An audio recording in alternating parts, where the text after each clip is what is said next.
खबर एक अमानत है, मकामी हो या बैनुल-अक़वामी, इसे आप तक पहुंचाने में हम कोशिश हैं।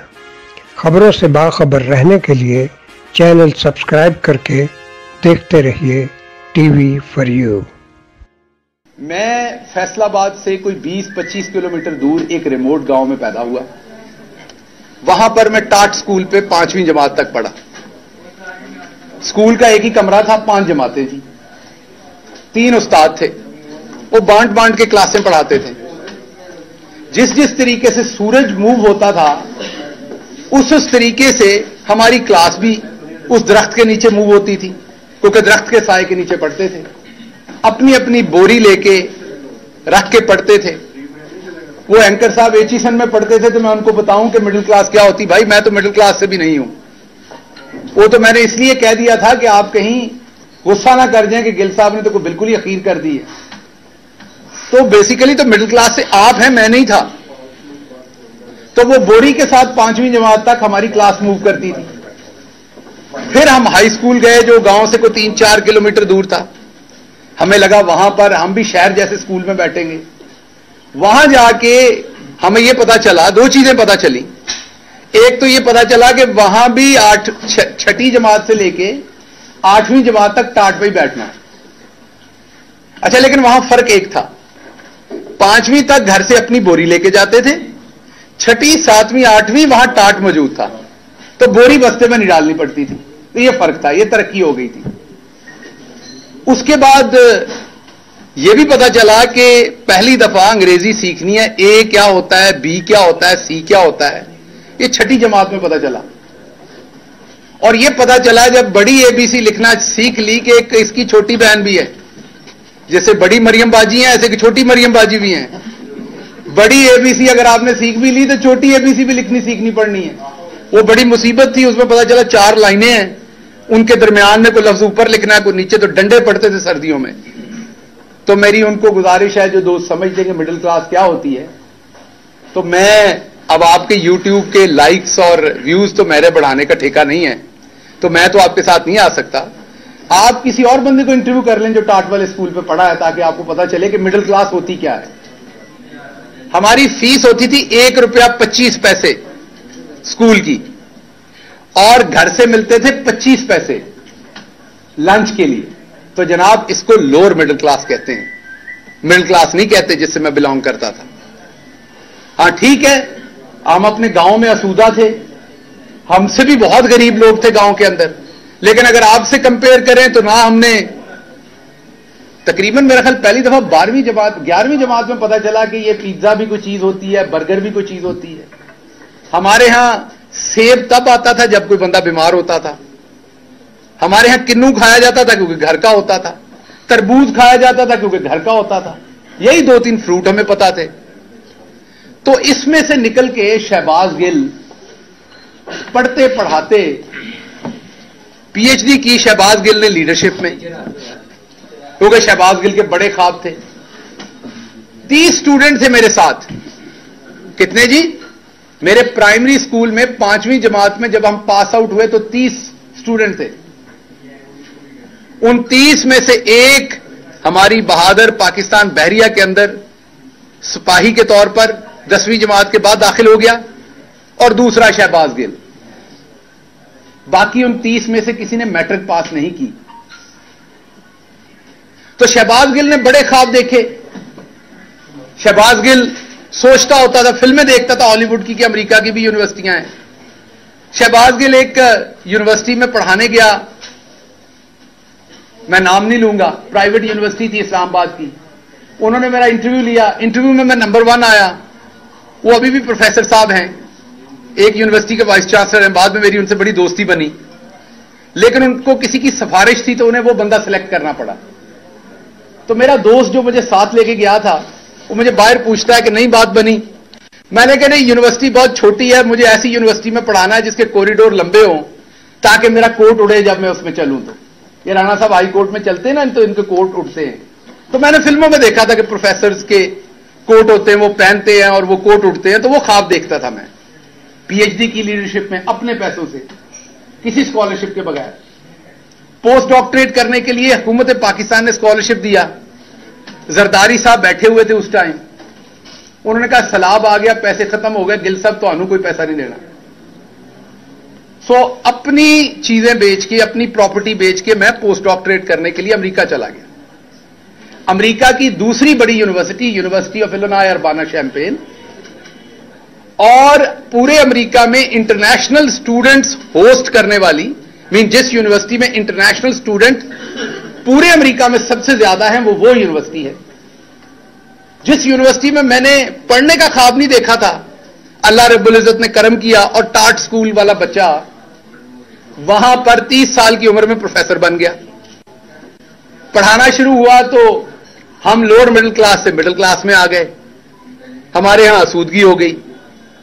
अभी मैं अपने करियर के पीक तो मैं उसे नहीं कहूंगा, थोड़ा सा ऊपर था, तो मैं पाकिस्तान आता था बाकायदगी से, क्योंकि मैंने वहां की नेशनलिटी नहीं ली हुई थी। तो मेरी खान साहब से मुलाकात हुई, उन्होंने दावत दी, असद उमर साहब, खान साहब, उन्होंने दावत दी कि पाकिस्तान के लिए बड़ा जरूरी है कि पढ़े लिखे मिडिल क्लास के लोग आए। पाकिस्तान को लूट लिया गया है यहां की अशराफिया ने। आप जैसे लोग जो अपने मसाइल से निकले हुए हैं, आपको इन मसलों का पता है। मेरे जैसा बंदा जो बस पे बैठ के कॉलेज जाता था, मैं यहां वो टिपिकल सियासतदानों वाली आपके साथ नहीं करता, सारे लोग मेरे जानने वाले, मैं आपको 10 नाम बता देता हूं जो मेरे साथ पढ़ते थे। गांव से होंडा CD70 के ऊपर बैठ के गवर्नमेंट कॉलेज फैसलाबाद आते थे, 25 किलोमीटर का सफर था। हमारे साथ, क्योंकि वो कॉलेज सबसे अच्छा था, साथ पढ़ने वाले बच्चे ज्यादातर अशराफिया के थे। और हम जब आते थे, पहला लेक्चर 8 बजे शुरू होता था, तो 1 घंटा लगता था टांगें गर्म करने में। टांगें अकड़ी होती थी जब मोटरसाइकिल से उतरते थे, खड़े नहीं हुआ जाता था सीधा। इसलिए कहता हूं कि मैं मिडिल क्लास से हूं। मैंने वो सब कुछ देखा हुआ है, सहा हुआ है, बर्दाश्त किया हुआ है। उसके बाद पार्टी में आ गए। पार्टी में पहले 3 साल तो हमारी सोशल मीडिया ही हमें गालियां निकालती रही, पैराशूटर पैराशूटर। 2002 से खान साहब को सपोर्ट कर रहा हूं। यूनिवर्सिटी ने पहली दफा वीलॉग करना सिखाया 2010-11 में, आपने नाम नहीं सुना होगा। स्टूडेंट्स की मदद के लिए वहां पर वीलॉग करना सिखाया कि क्लास पढ़ाने के बाद जो उनके सवाल रह जाएं वो आप वीलॉग में बताएं उन्हें। तो मुझे अभी भी याद है, मैंने अपना बोंडा से वीलॉग रिकॉर्ड कराने शुरू किए इमरान खान की मदद में। अभी भी यूट्यूब पे उस जमाने के पड़े हुए हैं। उसके बावजूद यहां आया तो पहले 3-4 साल जो हमारे सो कॉल्ड पार्टी के वारिस है, उन्होंने कहा जी ये तो पैराशूटर है, ये कहां से आ गया। उस नफरत को बर्दाश्त किया अंदर से। बाहर की शराफिया की तो नफरत थी। अनकन्वेंशनल था, आपके साथ भी वैसे ही डील करता था, हामिद मीर साहब के साथ भी और कामरान शाहिद के साथ भी। वो मेरे लिए आप सारे सहाफी थे, मैं तड़ाक करके जवाब देता था जो मुझे आता था। यही मेरी एकेडमिक लाइफ ने मुझे सिखाया था, क्योंकि अमेरिका में बच्चा आपसे खुल के सवाल करता है, आपका नाम लेके सवाल करता है।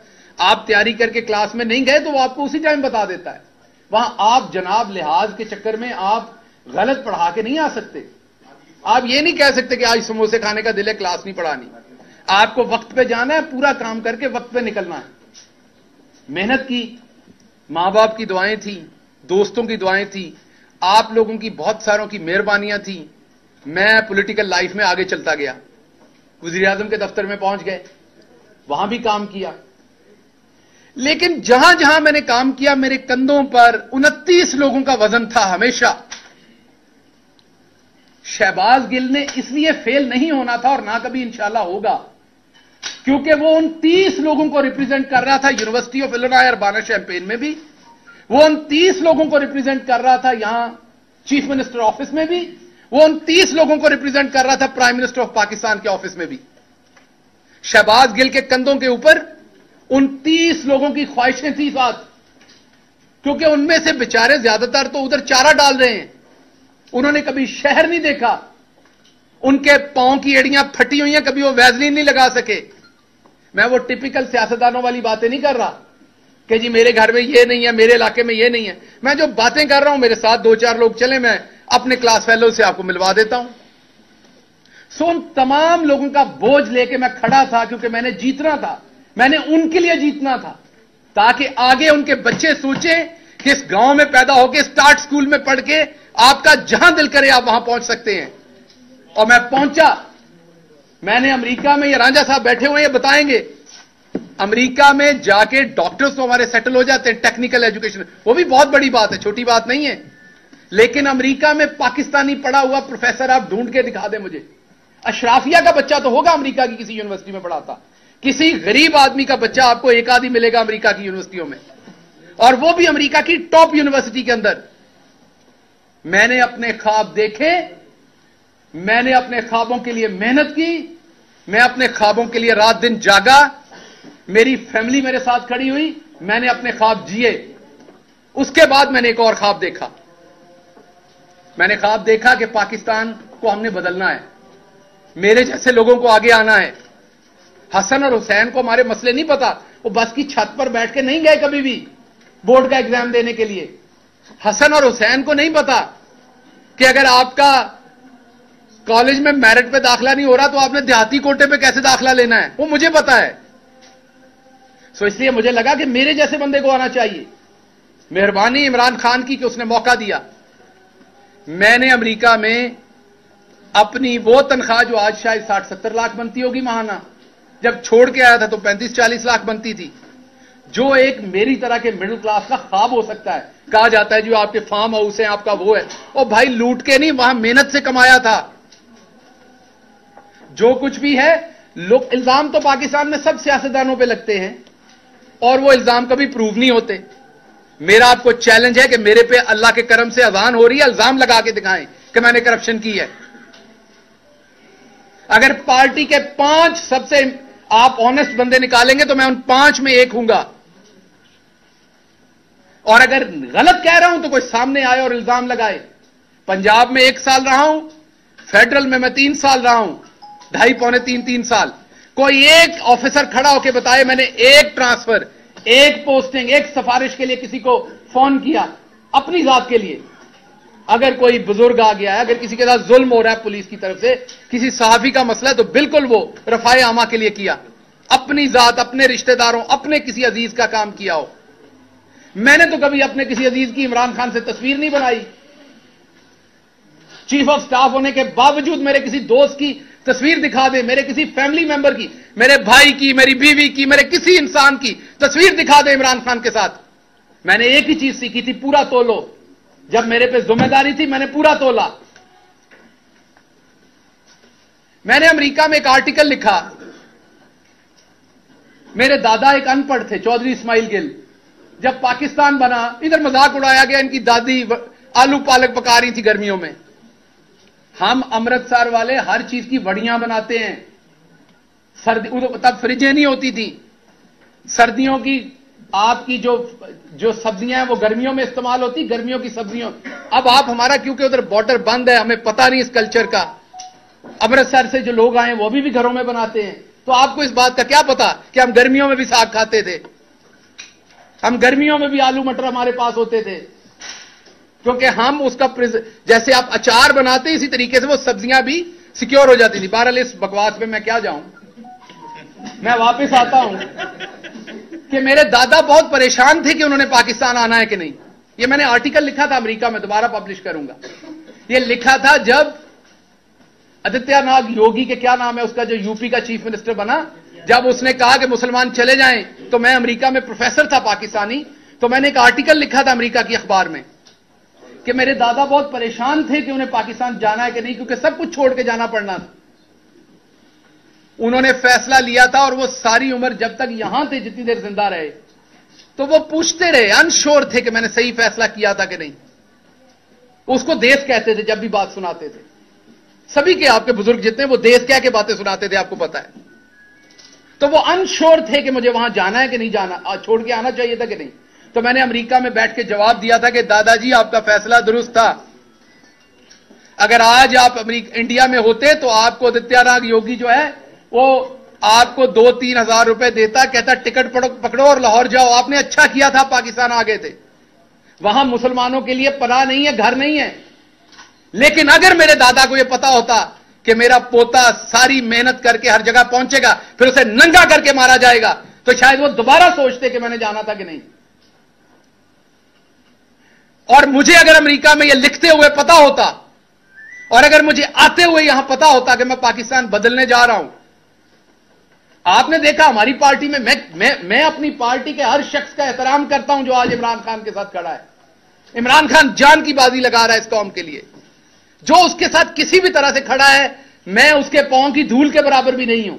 लेकिन आपने एक सवाल पूछा अपने आप से, गिरफ्तारियां तो बहुत हुई, पर्चे भी बहुत हुए। वैसी किस्म का जो मैं बयान नहीं कर सकता यहां आपको, वो तशद्दुद सिर्फ शहबाज गिल पे, आवाज बंद सिर्फ शहबाज गिल की, 16 दिन घर वालों से, दोस्तों से, किसी से मिलने ना दिया गया, वो सिर्फ शहबाज गिल को। अदालतों में ट्रायल चल रहे, तेजी से यहां 3-3 साल फर्दे जुर्म आयद नहीं हुई। मेरे पे 2 महीने के अंदर फर्दे जुर्म आयद करनी, जिसमें सजाए मौत है, जिसमें उम्र कैद है। क्यों? क्योंकि मैं उस इस्माइल गिल का पोतरा हूं जो लोअर मिडिल क्लास से था, अनपढ़ था, वहां से उठ के यहां आ गया था। उसकी यह गलती थी। हिंदुस्तान के अंदर यही 124A जो दफा है, इसके ऊपर लोगों के ऊपर मुकदमात किए गए और सबसे ज्यादा मुसलमानों को गद्दारी के जुर्म में जेलों में डाला गया। हिंदुस्तान की सुप्रीम कोर्ट ने आखिर तंग आके इस कानून को अंग्रेजों का काला कानून कह के बंद कर दिया। आज हिंदुस्तान के अंदर किसी के ऊपर इस दफा के ऊपर पर्चे नहीं हो सकते और मेरे ऊपर 2 दर्जन गद्दारी के पर्चे दे दिए। मैं कहां से गद्दार हूं? मेरा बाप कहां से गद्दार है? मेरा दादा कहां से गद्दार है?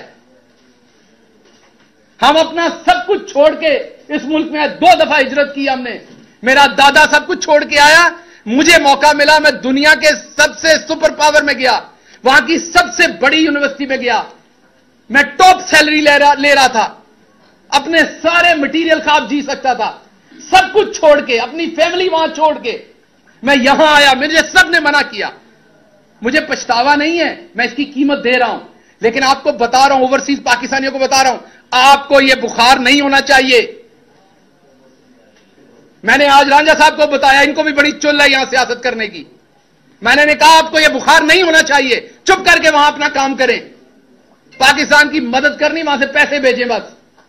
खबरदार, आप मिडिल क्लास के लोगों ने सोचा कि आप सियासत करके इन वडेरों के बराबर बैठ सकते हैं। क्योंकि मैं इनसे डरता नहीं था, मैं बराबर के जवाब देता था, मेरे अंदर खौफ नहीं था। मैं इन वडेरों की औलाद को बराबर टीवी पे टक्करता था। मुझे तब भी धमकियां दी जाती थी। मैं वाहिद हूं पीटीआई में जिसने पीटीआई की हुकूमत में आप सबके सामने हाईकोर्ट में केस भुगते, मुंह पे स्याही डलवाई, अंडे खाए, जूते मारे गए मुझे। मेरी अपनी हुकूमत, मेरा अपना चीफ मिनिस्टर, मेरी अपनी पुलिस मुझे प्रोटेक्ट नहीं कर सकी तब। क्यों? क्योंकि मैं मिडिल क्लास से था। यहां आप किसी और की हुकूमत में किसी शहजादे को हाथ लगा के देखें, ऐसी की तैसी आपकी।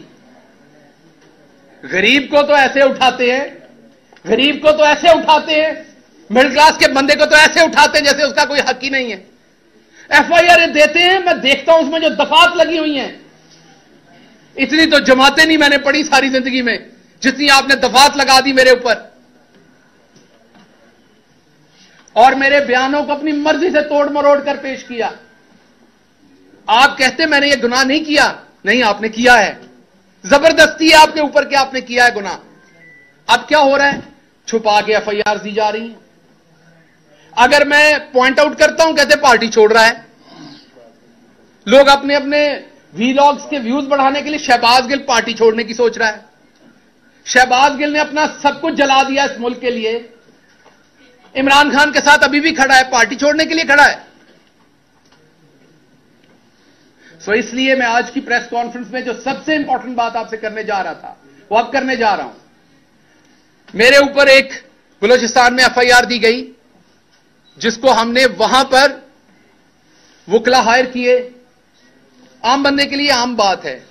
अमीर आदमी के घर में कोई बीमार हो जाए ना, आम बात है। ड्राइवर होता है, मैनेजर होता है, हॉस्पिटल फोन हो जाता है, वहां सब कुछ तैयार हो जाता है। ये पीछे असलम साहब खड़े हैं, इनसे पूछें हमारे जैसे फैमिलियों में जब कोई बीमार होता है तो क्या होता है? पहला फिक्र पैंदी है पैसे कितों ले आने ने। चलें ठीक है, मैं आप लोगों में से असूदा हो गया अमेरिका जाने में, लेकिन जानता तो हूं ना ये सारे मसले। इसी तरह जब केस बनता है ना गरीब आदमी पे, मिडिल क्लास पे, तो उसको पता होता है मैंने उस अदालत में पहुंचना कैसे, मैंने वकील कहां से करना है, मैंने इस मुकदमे को कैसे लड़ना है। क्योंकि आपका वो शराफिया का नेटवर्क नहीं है जिसने आपको परों में छुपा लेना है। बलूचिस्तान में केस हुआ, बलूचिस्तान की हाई कोर्ट में गए, बलूचिस्तान के जज साहब ऑर्डर कर रहे हैं कि अगर कोई और एफआईआर है शहबाज गिल पे तो वो ले आओ। बलूचिस्तान के जज साहब के साथ झूठ बोला जाता है, एफआईआर नहीं लाई जाती उनके सामने, जो होती है उसे वो कानून के मुताबिक क्वैश करते हैं और एक एफआईआर करके छुपा के रखी जाती है ताकि जब इस्लामाबाद में कोर्ट की तारीख भुगतने जाए इसको फिर दबोच लो, क्योंकि इस्माइल गिल का पोतरा है ना, ये कौन सा किसी नवाब का पोतरा है, दबोच लो दोबारा। लाहौर के हाई कोर्ट में आता हूं, मेरा सलाम है जजेस को, अल्लाह की कसम, जितने पेशेंस के साथ इस मुल्क के जजेस कोशिश कर रहे हैं इस टाइम, शायद ही कोई और कर रहा हो, लेकिन जो पूरा निजाम बना दिया गया है, ये जो इस टाइम हुकूमत बैठी हुई है, इनकी जो हटदर्मी है, जिस तरह जजेस के फैसलों को ये ब्रेक करते हैं, जिस तरह उसको रोकते हैं, उसका कहीं मुजाहरा हमने नहीं देखा पहले। 6 के करीब हेयरिंग्स हुई, हर दफा जज साहब ने कहा लाएं कौन सी एफआईआर है, झूठ बोले गए, नहीं बताया गया। अभी पिछली हेयरिंग में भी एफआईआर की पूरी तफसील नहीं दी गई, सिर्फ यह बताया गया कि हां जी बलूचिस्तान में एक और एफआईआर है। तो मेरा सवाल है, यह बलूचिस्तान हाई कोर्ट के जो ऑनरेबल जज का फैसला था कि कोई और एफआईआर है तो सामने लाएं, उसकी बेतौकीरी करने की जरूरत किसकी हुई है? मैं तो चलो मिडिल क्लास हूं, मेरी तो आप बार बार करेंगे, मैं तो एक गद्दार आपको मिल गया हूं, मुझे तो आप 2 डालेंगे तो 2 डालें, लेकिन कम से कम इससे 2 फायदे होंगे। एक तो मेरे जैसे किसी और को अमेरिका में बैठे बुखार नहीं होगा, वो दोबारा इधर को नहीं चढ़ेगा। आप लोगों के 2 ही काम है, उधर से आईफोन खरीदें 8-7, शैम्पू खरीदें, बॉडी वॉश खरीदें, इधर के लिए और तोहफे खरीदने, बैग बनाएं, इधर हंस के तस्वीरें खिंचवाएं और वापस दफा हो जाएं। इधर हक मत मांगिएगा अपना बराबरी का, क्योंकि आपको आदतें पड़ी हुई हैं वहां की, आपको जुकाम हुआ है वहां का, वहां आपको दी जाती है बराबर की इज्जत। यूनिवर्सिटी ऑफ इलिनॉय में मुझे कोई गद्दार नहीं कह सकता था अमेरिका का, हालांकि मैं अमेरिका का शहरी नहीं था, मैंने अमेरिका के साथ वफादारी का हल कभी नहीं दिया था, लेकिन वहां मैं खुल के बात करता था, मुझे कोई गद्दार नहीं कह सकता था। लेकिन जिस मुल्क में मेरे दादा ने अपना सब कुछ छोड़ के पांव रखा, जिस मुल्क के लिए सब कुछ कुर्बान किया, वहां पर एक दफा नहीं 2 दर्जन गद्दारी के मुकदमा आते मेरे ऊपर। पूछा भी नहीं जा रहा, कोई जालिम पूछ भी नहीं रहा कि शहबाज गिल इनको लड़ लोगे। अब आपने अगर मुझे उम्र कैद या आपने मुझे सजाए मौत देनी, वो तो एक पर्चे में ही दे लोगे, तो 2 जान छुड़ाओ। आपने मुझे सजाए मौत देनी, दे दे, जान छुड़ाएं, क्योंकि मैं इस जिल्लत की जिंदगी में सजाए मौत से कम आपसे नहीं लूंगा। देनी है तो अब आपको मुझे सजाए मौत देनी है, मैं अदालत से मांगूंगा कि मुझे सजाए मौत दी जाए, क्योंकि मैं इस जिल्लत की जिंदगी नहीं जीना चाहूंगा। जो आप मेरे माथे पे लिख रहे हैं, इस्माइल गिल का पोता गद्दार नहीं है इस मुल्क का। आप किस तरह मुझे, आपने मारा, मैंने गिला नहीं किया, मैं इतने महीनों से चुप हूं, क्योंकि इधर से उठाऊंगा अपना पेट नंगा होगा। मेरा मुल्क है ना, नहीं बात की मैंने, किसी ने कहा डर गया। आपने देखा जो आपके पास 1 घंटा 2 घंटे रहे, उन्होंने बाहर आके क्या किया? मैं 16 दिन रहा आपके पास, मैं चुप हो गया। सब्र है हम लोगों में, हम गांव के लोग हैं, हमें बड़ा सब्र है, हम लगे हुए जख्म भी माफ कर देते हैं, बहुत सब्र है, लार्जर गुड के लिए बहुत कुछ करते हैं हम लोग। मुझे पता है मेरे मुल्क को इसका नुकसान होना है। मुझे मेरी यूनिवर्सिटी ने कहा कि बताओ यहां किसको लिखना है। आपको पता है मैंने आज तक अमेरिकन एम्बेसी को खत नहीं लिखा। मेरी बीवी वहां बैठी है, मैंने उसे मना किया, आपने किसी को ईमेल नहीं करनी। यहां किसी को जुकाम हो जाए तो ये हर फॉरेन जो कोई एनजीओ को लिखते हैं, यूएन में लिखते हैं, कहां कहां लिखते हैं। मैंने अपनी सारी फैमिली को मना किया कि नहीं लिखना, इंसाफ पाकिस्तान में लेना है, पाकिस्तान को बाहर बदनाम नहीं करना। यह सच है कि मेरे पे तशद्दुद हुआ, मेरे पास तस्वीरें हैं उसकी, लेकिन क्या बाहर जाके नंगा करूं अपने मुल्क को? तो मैंने अपनी पूरी फैमिली को मना किया कि आपने किसी बैरूनी इदारे को नहीं लिखना, इस मुल्क की तौकीर को नहीं छेड़ना आपने। तो उसका सिला अगर सजाए मौत है तो दे दीजिए, लेकिन ये बार बार मुकदमे ना कीजिए।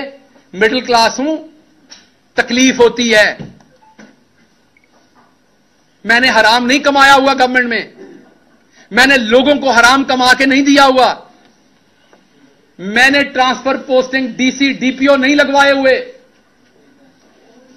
मैंने हाउसिंग अथॉरिटीज के एनओसीज नहीं लेके दिए हुए, मैंने ग्रिड स्टेशंस के एनओसीज नहीं लेके दिए हुए।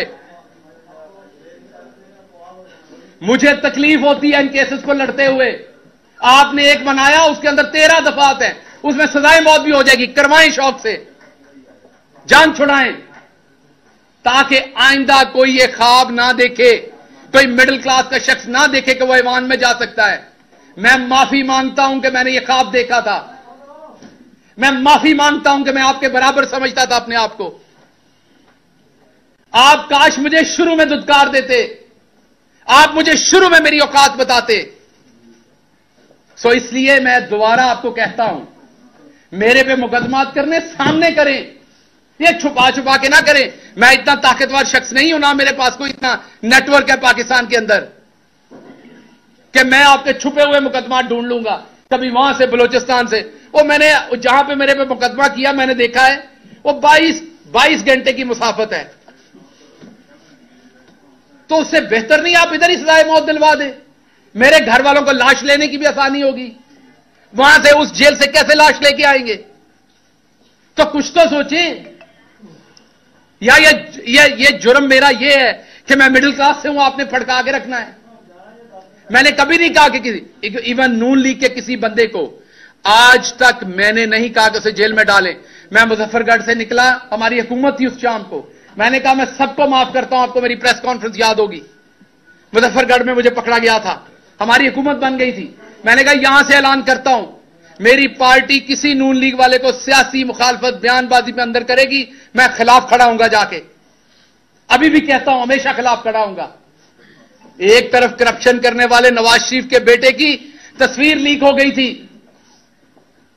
तस्वीर लीक हो गई थी, कुर्सी पे बैठे साथ टिश्यू पेपर का डब्बा भी था, और मेरी रात के 2 बजे तशद्दुद करके मेरा ये जबड़ा तोड़ के तस्वीरें खींच के मुझे ह्यूमिलिएट करने के लिए रिलीज की गई, इसलिए कि मैं चौधरी नजीर अहमद गिल का बेटा था, मैं मिडिल क्लास था, मेरा कोई रौला डालने वाला नहीं था।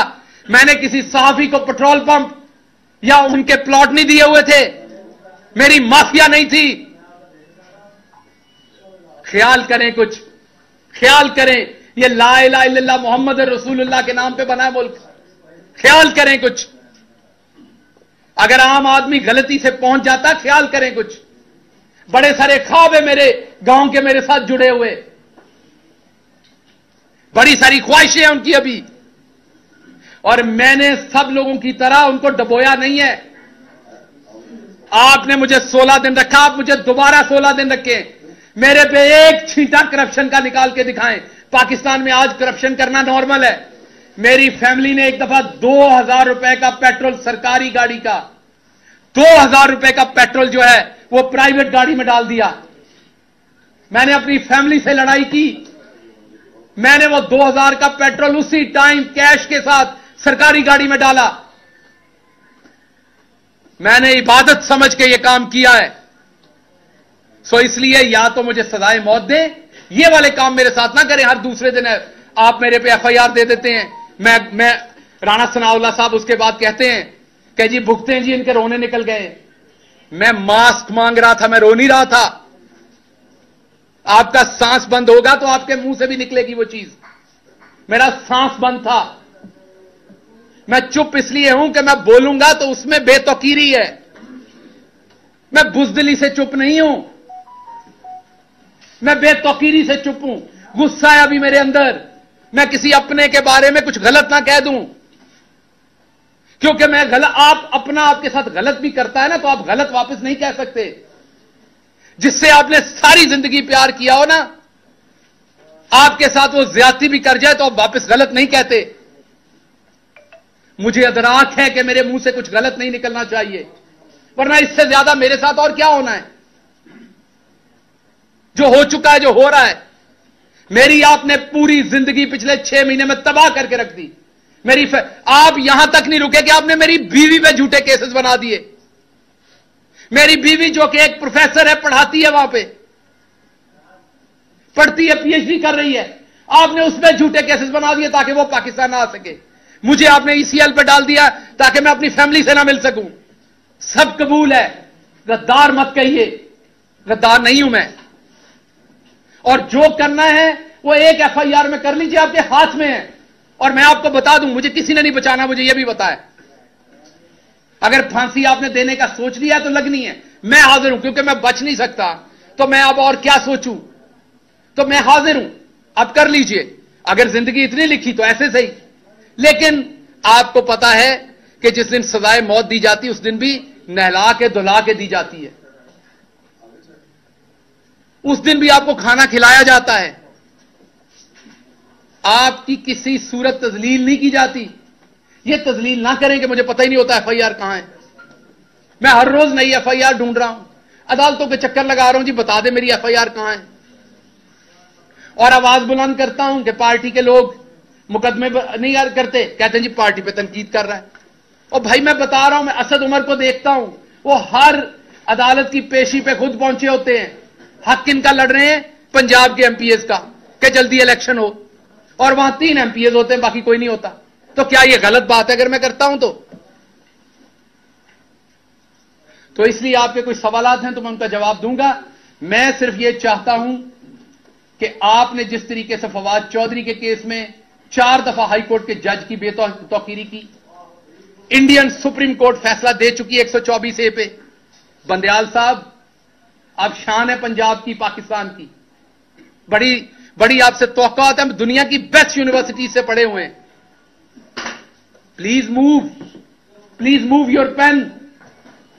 अगर आप अभी जस्टिस नहीं करेंगे ऑनरेबल जज साहब, तो कब करेंगे?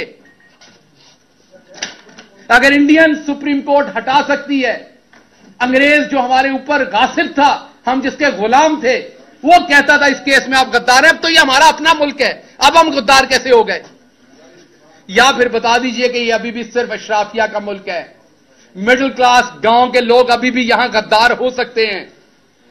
बताएंगे किसी एक शहजादे को आपने गद्दार कहा हो? बताएंगे किसी एक शहजादे पे आपने चला होगा तो हबीब जालिब पे चला होगा, चला होगा तो फैज पे चला होगा। मिडिल क्लास के लोगों को ही गद्दार कहा गया, उन्हीं पे केसेस चले। तो इसलिए मेहरबानी कीजिए चीफ जस्टिस साहब, आपकी खामोशी भी अब तकलीफ देती है।